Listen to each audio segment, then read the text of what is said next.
আপনি লোকাল ব্যাঙ্কগুলোর থেকে টাকা নিয়ে আপনি যখন ফাইন্যান্সিং করতে যাবেন, বিগ প্রবলেম। এটা আমরা এটার বিরুদ্ধে তো আমি বলে আসছি, ট্রেন্ডটা আমরা রিভার্স করতেছি, বাট এটা তো আমরা রাতারাতি করতে পারবো না, 3 মাসে 4 মাসে তো করতে পারবো না, 1 বছরও করতে পারবো না। তো this is a process. Again gradually আমরা বেরিয়ে আসছে, ব্যাংক বোরিং থেকে বেরিয়ে এসে অল্টারনেটিভ ফাইন্যান্সিং এবং ট্যাক্স জিডিপি আমাকে বাড়াতেই হবে, আমাদের কোনো অপশন নেই। একটা বড় প্রশ্ন আসছে, বাজেট ঠিক আছে, প্রো পিপল হয়েছে, প্রো বিজনেস হয়েছে, যে সব ঠিক আছে, কিন্তু এটা কি বাস্তবায়ন হবে কিনা, মানে অ্যাগেইন একদম একটা সঠিক প্রশ্ন।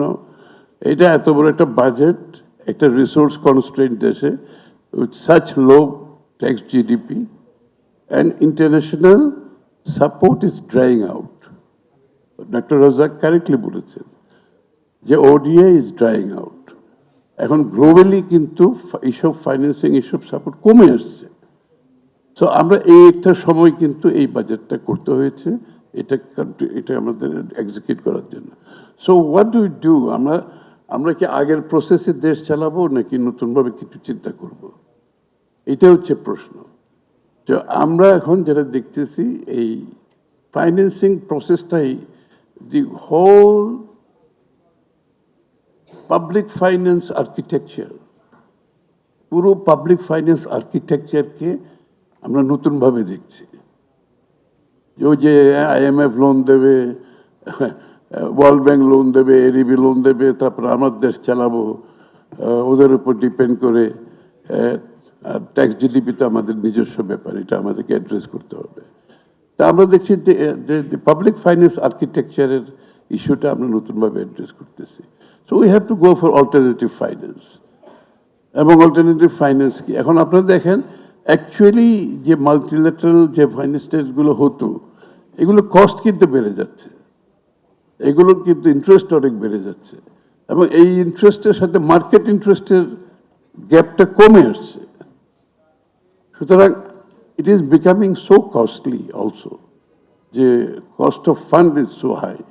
এই জন্য আমাদেরকে একটা অল্টারনেটিভ আর্কিটেকচার করতে হচ্ছে। সো আমরা মার্কেট বেসড ফাইন্যান্সিংয়ে যেতে হবে।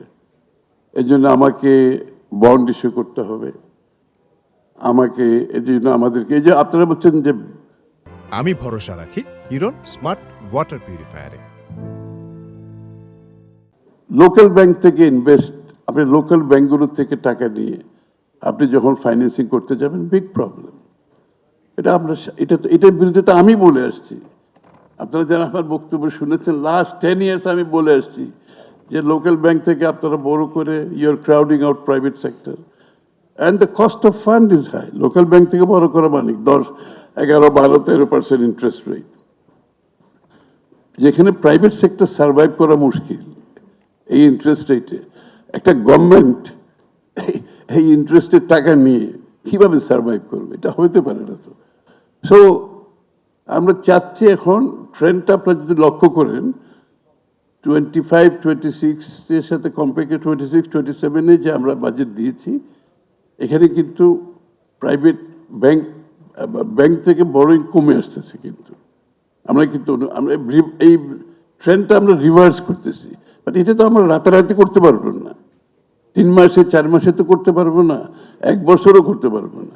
তো this is a process. Again gradually আমরা বেরিয়ে আসছে, ব্যাংক বোরিং থেকে বেরিয়ে এসে অল্টারনেটিভ ফাইন্যান্সিং এবং ট্যাক্স জিডিপি আমাকে বাড়াতেই হবে, আমাদের কোনো অপশন নেই। এবং অল্টারনেটিভ ফাইন্যান্সিং এর মধ্যে যেগুলো আছে, we are exploring all the option, এবং যেখানে দ্য চিপেস্ট আপনার কনসেশনাল যত বেশি পারি আমরা, we are packaging, we are blending the whole আপনার পাবলিক ফাইন্যান্স আর্কিটেকচারটাকে ব্লেন্ডিং করতেছি আমরা, the best way possible.